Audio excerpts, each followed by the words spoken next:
Hola, ¿qué tal? Sean todos muy bienvenidos y bienvenidas a una nueva sección de entrevistas en TVU. El día de hoy, en este especial de Día de los Patrimonios, nos encontramos con Luis Darmendrail, arquitecto, docente, investigador y Premio Municipal de Ciencias Sociales 2020. Luis, ¿cómo estás? Contento. Bueno, primero que nada, muchas gracias por la invitación y contento de hablar de este tema en una semana tan importante que a personas, claro, como yo y muchos más, nos convoca, nos invita y al mismo tiempo también nos hace reflexionar sobre lo que somos al fin y al cabo, nuestra identidad, nuestra memoria. Respecto a eso, quiero ir rápidamente a la importancia de que se lleve a cabo este Día de los Patrimonios con tantas actividades y que se dé a conocer también a la comunidad lo que tenemos, particularmente acá en el Gran Concepción, para que la gente se acerque y se nutra también de la historia que hay acá. Absolutamente, y es bonito algo que, bueno, tú lo decías recién, o sea, lo que tenemos, y es muy lindo y ha sido muy lindo cómo cada año que pasa aumenta la cantidad de actividades, a pesar que tuvimos la pandemia, a pesar de que ocurrieron varias cosas en los últimos años, pero de algún modo la gente ya de algún modo sabe que acercándose el mes de mayo, acercándose el final del mes, tenemos muchas posibilidades para conocer diversos aspectos de nuestra cultura. Y es bonito ver también cómo ha ido cambiando la noción del Día del Patrimonio. Ojo que ahora son 2 días. Claro. Tenemos sábado y domingo, el Día de los Patrimonios. Que de hecho ahora la gente se preguntará, ¿el los patrimonios, el Día del Patrimonio, los patrimonios? Es porque también la palabra patrimonio se ha expandido tanto y de algún modo también se ha reconocido tantos valores culturales que se escapan a lo que usualmente se conocía hace, no sé, 10, 15 o 20 años atrás. Y lo importante también, que creo que lo conversábamos en esta previa, la educación. Educar a las personas sobre lo que tenemos, sobre los patrimonios, porque mucha gente ve, por ejemplo, los museos lejanos, las exposiciones lejanas. Por ejemplo, la arquitectura que tenemos acá en Concepción es muy rica en patrimonio y nosotros lo desconocemos porque no tenemos esa educación respecto a los patrimonios que hay acá. Absolutamente, la educación es fundamental. Y en ese sentido, fíjate, quiero destacar la labor que han hecho muchos docentes, desde el área de historia, desde el área de las artes, de la literatura, que en varios colegios, en varios establecimientos, aquí tanto de Concepción como del resto del país, han inyectado este tema del patrimonio, lo han conversado en clases, han creado talleres como lo que ocurrió en el Colegio Gran Bretaña, en el Liceo Enrique Molina con las profesoras Rubira y Claudia que hicieron el taller de patrimonio. Entonces de a poco también en la educación, tanto primaria como también secundaria, se ha abierto el espacio para hablar de patrimonio y también empezar a soltar el concepto. Porque hace más de 20 años, cuando recién parte el Día del Patrimonio en nuestro país, cuando uno hablaba de patrimonio, se veía como algo totalmente lejano. Claro. Y de hecho, como tú bien decías, o sea, el tema de los museos, como que inmediatamente la mirada es museo. Es totalmente válido y sigue siendo. Pero el concepto de patrimonio no solo está en un espacio cerrado, sino también está en las calles, está en los edificios, está en tradiciones, en prácticas, en la convivencia y en la comunidad de las personas. Y eso es algo que también ahora se ha reconocido y por eso también decimos los patrimonios, porque patrimonio ya no es solamente algo estático, ya no es solamente algo que sea 100% antiguo. La distancia temporal ha ido desapareciendo. Ahora conlleva a respetar, conocer y aprender de lo que somos en todas las expresiones culturales, tangibles o intangibles que puedan aparecer. Y otra cosa bastante importante, aparte de la educación, es, si bien está este reconocimiento en el papel de lo que se considera patrimonio, creo que es importante también el llamado de atención respecto al cuidado y a la mantención que se le da a estos patrimonios, porque si bien algo se nombra como patrimonio, muchas veces eso no tiene la mantención o el reconocimiento necesario que debería. Claro, eso es un tema importante que acabas de decir. ¿Por qué? Porque primero que nada, el patrimonio no se designa como en un papel o de una forma así como con una varita, esto es patrimonio, esto Claro. no, esto sí, esto no.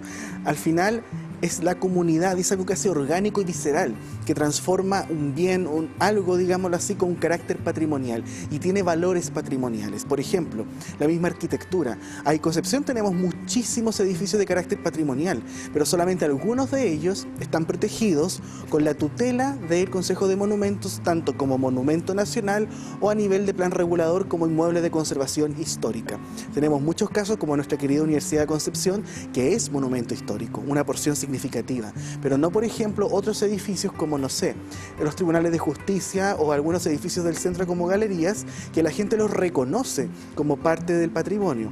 Son testimonios de nuestro pasado, de nuestra memoria, de nuestro día a día, pero no tienen la categoría de monumento o de algo así como una tutela legal, ¿ok? Eso es algo que podemos trabajar quizás, ojalá, con el paso del tiempo y al mismo tiempo también conlleva a que nosotros aprendamos de lo que tenemos cerca, de lo que nos nos rodea, en este caso en las ciudades. Y eso también ha conllevado a que el concepto de patrimonio se expanda, a poder, por ejemplo, hablar de tesoros humanos vivos, a personas que han sido cultoras de ciertas tradiciones, lenguajes, conocimientos, tradiciones, leyendas, etcétera. O incluso ya salir del concepto de un monumento, como claro, la palabra monumento, que tú te la imaginas al tiro como una estatua gigante o algo muy antiguo, pero no. Puede ser absolutamente una población, por ejemplo, algún barrio. Lo que pasa hoy en día con las zonas típicas, con cánticos, con recetas, como pasa, por ejemplo, incluso con el araquete, con la tortilla, y todo el sistema de venta que tiene y toda esta historia de las vendedoras de tortillas que también están protegidas y que también conlleva a una práctica que se transforma en algo patrimonial. Otra parte importante, estuve leyendo tus columnas. Tú en una de ellas, en la editorial 0520, señalabas una parte, que esto es un tema más profundo que trasciende a lo físico y lo social, lo estoy citando, Sí. y es una lucha constante por la reivindicación de la memoria. ¿Qué nos puedes relatar respecto a eso? Porque esa columna decía que pasaba el Día de los Patrimonios, era el 2020, pero había muchas veces que esto se volvió una contradicción del Día de los Patrimonios. ¡Oh, qué buen tema! Y gracias por recordar esa columna, que la escribí con mucho cariño, pero al mismo tiempo con mucha seriedad, justamente por la destrucción de los patrimonios en una ciudad como Concepción. Claro, porque en algunos casos estamos claros que es importante tener esta celebración, de hablar de estos días, semana, del mes del patrimonio, pero también que no quede solamente como la conmemoración puntual, sino que al mismo tiempo podamos reflexionar y generar políticas públicas al respecto, cambios en la mentalidad de autoridades locales, cambios en la manera de entender, e incluso las universidades, que no solamente quede como, ya, mayo, mes del patrimonio, ¿cierto? Claro. Abrimos los edificios, contamos la historia, hablamos de la memoria, pero ¿qué pasa después? ¿Se nos olvida? O sea, el patrimonio no es una cosa circunstancial que se limita solo a un día o una semana. El patrimonio está presente siempre y su vulnerabilidad y fragilidad es algo que tenemos que contrarrestar siempre.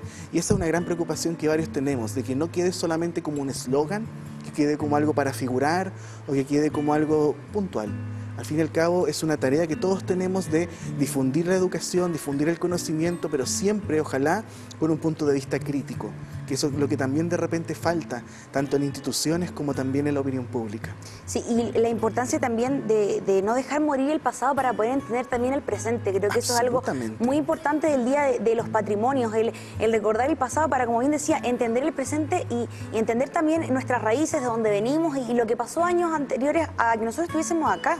Es cierto, o sea, el Día de los Patrimonios la gente tiene que entenderlo como una oportunidad para aprender, ¿cierto? Para conocer edificios, museos, parques, van a haber muchas actividades de diversa índole, de dibujo, qué sé yo, pero también conlleva eso, a que podamos hacer una reflexión. ¡Wow! Esto fuimos. O sea, si ahora estamos así o ahora somos lo que somos, es porque nuestros precedentes de algún modo también dejaron algo construido, algo armado, algo configurado. Y eso no lo podemos olvidar. Y eso se expresa a través de la música, a través de la plástica, a través de la literatura, la arquitectura, sin ir más lejos. Entonces eso es algo importantísimo que tenemos que ya llevar, digamos, la discusión a un carácter reflexivo y siempre proyectado. O sea, a largo plazo. O sea, si en un colegio se habla del patrimonio, que no quede como un taller, una clase en un momento dado, sino que ya se instaure. Vamos a hablar de patrimonio en todo el año. Y vamos a integrar a los niños y adolescentes y vamos a trabajar entre las comunidades. Lo que a las universidades les falta, por ejemplo, que de repente hablen de patrimonio entre sus mismos círculos. Pero no pasa más allá. Entonces, ¿por qué mejor entonces las universidades no se abren y trabajan con niños, trabajan con adolescentes, con las comunidades, con los barrios, y así podemos llegar a una comprensión mucho más heterogénea y transversal de lo que entendemos hoy y la importancia del patrimonio? Sobre todo, por ejemplo, acá en Concepción y en la región, que hay tantos lugares, es un lugar rico en patrimonios y creo que el desconocimiento es muy grande. Es cierto. O sea, a veces la gente tiene una noción, por ejemplo, lo que vemos de Lota, Coronel, sin ir más lejos, hacia el lado de Los Ángeles, Mulchen. Hay tanta riqueza cultural que incluso no se limita a lo que uno ve, sino que también a las personas que habitan y los que nos pueden enseñar, todas las generaciones. Un saludo muy grande a la mesa Lota, que ha luchado tanto por preservar su patrimonio y lo hacen. y han generado metodologías y dinámicas que no quedasen solamente en un papel, Claro. sino empezar a lograr cosas y preservar ese patrimonio para el futuro. Y eso es muy bonito también de poder de algún modo hacer esa labor como de autodescubrimiento, pero de nivel colectivo. O sea, ¿qué tenemos en una región como la del Biobío y nuestros vecinos también? Compartir experiencia entre Ñuble, Biobío, Araucanía con los ríos con Biobío.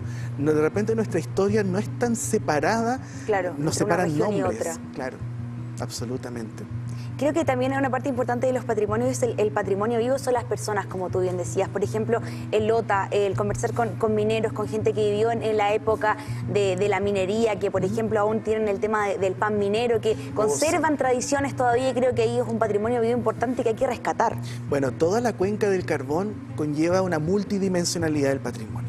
O sea, nos encontramos con patrimonio urbano, arquitectónico, gastronómico también, una historia social súper rica de la cual podemos aprender muchísimo desde, no sé, desde leyes laborales, por ejemplo, hasta la historia industrial dura de nuestro país. O sea, ahí yendo y hablar del patrimonio desde la cuenca, desde ese territorio que es bastante grande, podemos aprender muchísimo y sacar muchas capas de este concepto. Lo mismo ocurre, por ejemplo, si lo trasladamos a Penco.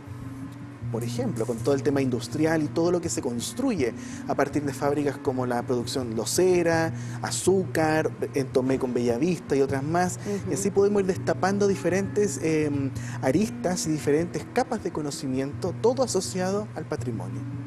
Una parte importante que yo también revisaba en tus trabajos tiene que ver con la arquitectura en Concepción y la valoración que se hacen de espacios que quizás no están, como bien decíamos, reconocidos como patrimonio, pero que sí lo son, que son, por ejemplo, casas antiguas, la antigua edificación del Colegio Inmaculada de Concepción. Y creo que parte importante es que, claro, se hace el reconocimiento, pero ¿tú crees que falta firmeza, leyes por parte de las autoridades para proteger sí o sí esos espacios que están acabando para hacer ahora, por ejemplo, edificaciones inmobiliarias acá en Concepción? Ese es un problema que se arrastra, yo diría, bueno, hace mucho tiempo.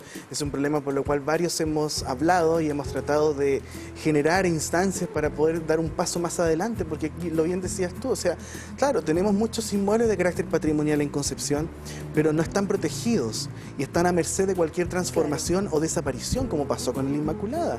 Y no solamente el Inmaculada, sino muchos casos más. O sea, ¿qué nos queda de patrimonio industrial, por ejemplo? Muy poco. Perdimos casi todo lo que fue la CCU, la termoeléctrica, el molino, la gran parte de los edificios industriales que están en el sector poniente de la ciudad. Eran oportunidades que pudieran haber sido reconvertidas, reconstruidas, reformuladas. La arquitectura tiene un valor muy importante que se puede transformar. Donde era una iglesia puede ser una discoteca, donde era una discoteca puede ser una biblioteca, lo que era una biblioteca puede ser una escuela. Y así te das cuenta cómo la arquitectura tiene una vocación de poder transformarse y que al mismo tiempo cuando tú veas el edificio aprendas, porque cada edificio es un libro abierto. El tema es que nosotros tenemos que empezar a aprender de que los edificios nos están diciendo cosas y son testimonios de nuestro pasado y nos pueden enseñar mucho para el futuro. Es importante que nuestro plan regulador comunal, que tantas veces ha sido criticado, que tantas veces ha sido puesto en duda y con justa razón, porque ha sido muy deficiente en proteger nuestro patrimonio tanto cultural como natural. O sea, ¿cómo es posible que una ciudad tenga que hacer marchas para defender un humedal? Para que no hagan condominios, un colegio sobre un humedal, o sea, es como, estamos hablando de patrimonio natural que son cosas incongruentes. Exacto, son cosas que a todos nos competen, ¿ok? Y que la gente tenga que movilizarse para que no demuelan una población o un barrio, o sea, eso también conlleva que, primero que nada, nuestras políticas públicas y urbanas están totalmente disociadas de la realidad de las personas y están totalmente disociadas de lo que realmente necesita la gente y lo que realmente representa a la gente.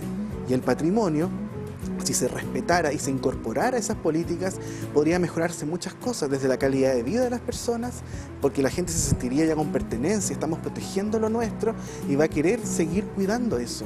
Y claramente se reducirían muchos problemas que aquejan hoy en día a la ciudad.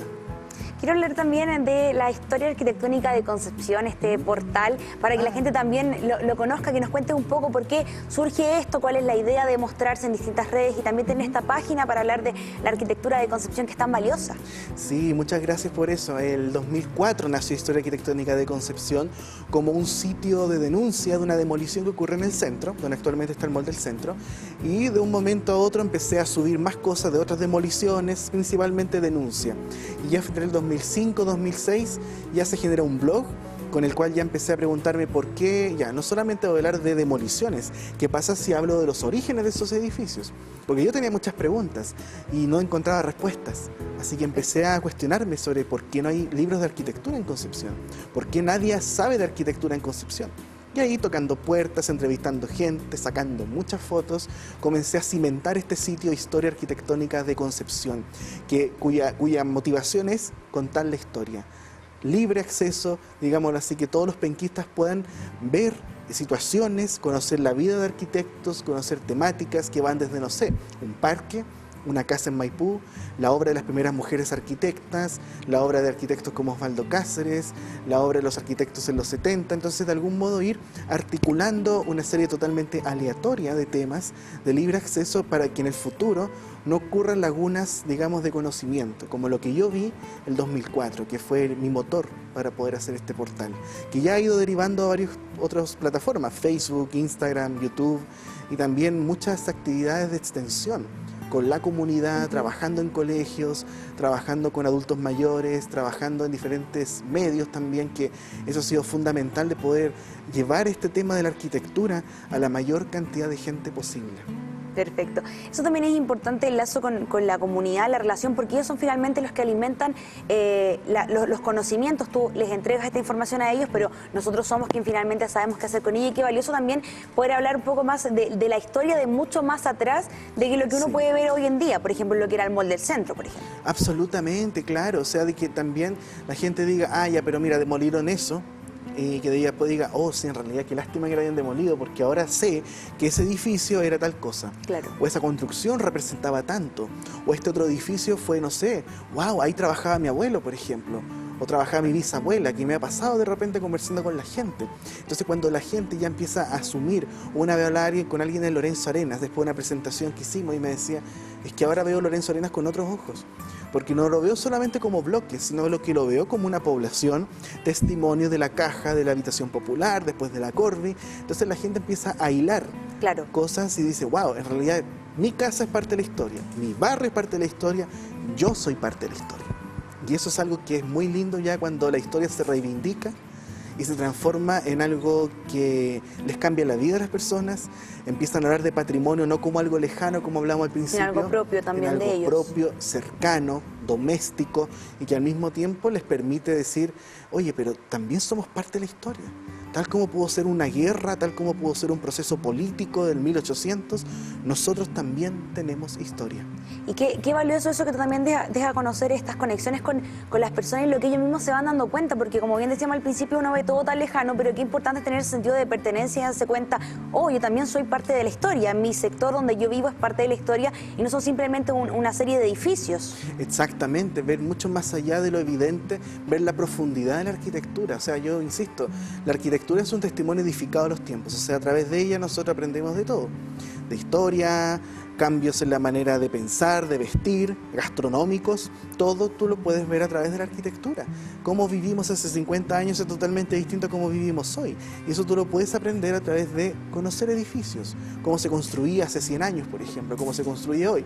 Entonces es bonito empezar a afinar ese ojo y también la gente diga, ah, es que no soy arquitecto, no sé, no me... Claro. No, la arquitectura como expresión claramente deleita, cautiva y encanta o desagrada. Y eso no tiene nada que ver con que la gente sea o no sea arquitecta. Los arquitectos a veces viven como en un Olimpo, en una nube. Y no, nosotros estamos con los pies en la tierra y tenemos que trabajar para la gente. Nuestro trabajo tiene un rol social muy importante, independiente si sea desde lo proyectual o desde la comunicación arquitectónica, que es donde yo me sitúo, que es fundamental para mí.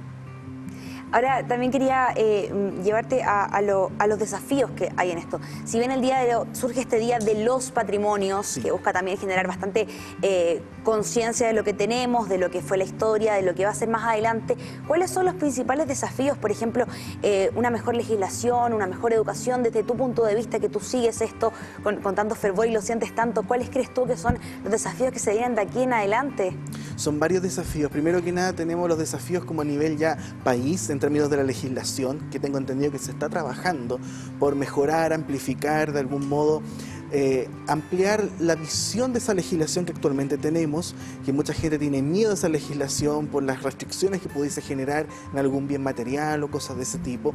Tenemos problemas locales también, que es la descentralización, que es algo que por décadas se ha trabajado y se ha tratado de eliminar, que todo tenga que pasar por Santiago y empezar a reconocer los valores locales.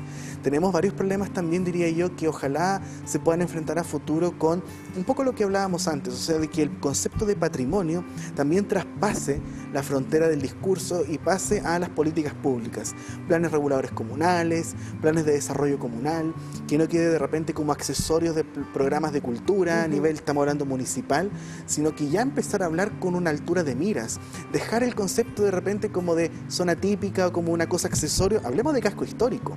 Hablemos del casco histórico, hablemos ya de un trabajo directo con las comunidades que se ha hecho y se está haciendo. De hecho, la situación actual, yo diría que con las comunidades es mucho mejor que hace 20 años, pero aún así queda muchísimo por hacer. La educación, o sea, poner de manifiesto los temas de memoria, de cultura, de educación patrimonial directamente en los colegios, porque de algún modo no se trata que tenga que ser algo súper espartano, claro, obligatorio, no, pero sí, digámoslo así, que los niños y adolescentes ya empiecen a sentir un apego, un aprecio por su barrio, por su domicilio, por su ciudad, por su cultura. Yo creo que la educación es fundamental para que las generaciones que se forman ahora puedan tener en 10, 15, 20 años una conciencia patrimonial, aquella conciencia patrimonial que mi generación por lo menos no tuvo. Porque a mí jamás me hablaron de patrimonio en el colegio, jamás me hablaron de memoria, menos de arquitectura de mi propia ciudad. Casi todo era visto desde la historia tradicional santiaguina, ¿cierto? Como todo muy, así como muy central o con las batallas, lo tradicional. Pero las historias locales, ¿dónde están? Es importante destacarlas, darlas a conocer y compartir y comentar y debatir por sobre todo. Ahora, también quería consultarte por, estamos en este Día de los Patrimonios y también deben haber un sinfín de actividades que se van a llevar a cabo y también quiero consultarte eso para que la gente también vaya reconociendo dónde puede visitar estos días o qué tipo de actividades puede hacer para conmemorar este Día de los Patrimonios. Bueno, pueden revisar la página del Consejo de Monumentos Nacionales. Ahí se están publicando todas las actividades que se van a realizar. También, por supuesto, revisen todos los sitios que tengan que ver con las instituciones locales, bibliotecas municipales, museos locales, la misma Universidad de Concepción, que este año va nuevamente a abrir sus puertas, como siempre. Dejarlos invitados, por supuesto, aquí en la UDEC, que van a hacer muchas actividades, a mis amigos de la Facultad de Ciencias Biológicas también, que van a estar abriendo el arco y van a hacer sus visitas y todos los recorridos. Y además otras actividades de las cuales quiero compartir dos. Si me dan sí, por supuesto. Proyecto Bermud, que es esta actividad de exhibición de películas en galerías, que vamos a estar hablando justamente de patrimonio urbano, miércoles, jueves y viernes con proyección de películas a las 7:30, y el sábado una caminata recorriendo la historia de los cines de Concepción con quien les habla, y en la misma tarde del sábado, Teselapedia, que vamos a estar recorriendo desde las 4 de la tarde en el Liceo Enrique Molina, y partimos. ¿Ya? Vamos a reconocer todos los edificios que tienen caluguitas de colores y mosaicos en el centro de Concepción. Actividades gratuitas, actividades para todo público, y que de hecho este Día del Patrimonio es un Día del Patrimonio que si bien vamos a estar celebrando, también tiene un toque un poco agridulce, ya que hace unos días nos dejó Marta Cruzcoque, que fue la impulsora de la fundación del Día del Patrimonio aquí en Chile. Así que es igual celebrar el Día del Patrimonio, celebrando la vida de ella también y todo este legado que nos dejó aquí en nuestro país. Perfecto, Luis. Con eso despedimos esta interesante entrevista. Hablamos del Día del Patrimonio, dejaste la invitación extendida, así que te agradecemos por este espacio para contarnos más del patrimonio y para hacernos saber la importancia de la historia que tenemos acá. No, muchísimas gracias por el espacio. Yo feliz de hablar de estos temas y feliz también de que se siga celebrando, sabiendo con todos los desafíos hacia adelante, pero vamos a seguir trabajando para aquello. Perfecto. Y con eso nos despedimos de una nueva sección de entrevistas acá en TVU con Luis Darmendray, arquitecto de la Universidad de Concepción, docente y premio también municipal de Ciencias Sociales 2020 en este contexto del Día de los Patrimonios.